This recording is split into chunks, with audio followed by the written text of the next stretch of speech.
આખું એકી જ લાતે દરવાજો બાદ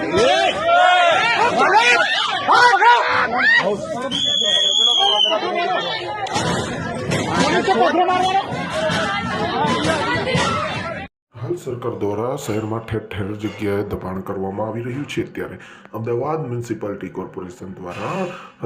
રાણી વિસ્તારમાં પણ દબાણ દૂર કરવામાં આવી રહ્યું હતું ત્યારે દબાણ દૂર કરવા ગયેલી ટીમ પર ભારે હુમલો થયો છે ત્યારે અમદાવાદના રાણી વિસ્તારમાં દબાણ દૂર કરવા ગયેલી એમસી અને પોલીસની ટીમ પર નાગરિકો દ્વારા ભારે હુમલો કરવામાં આવ્યો છે ત્યારે મકાન તોડવા પહોંચેલી ટીમ પર સ્થાનિકોએ કર્યો હુમલો જેમાં 2 મહિલા સહિત 5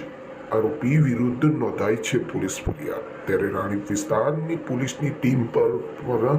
હુમલો કરવામાં આવી રહ્યો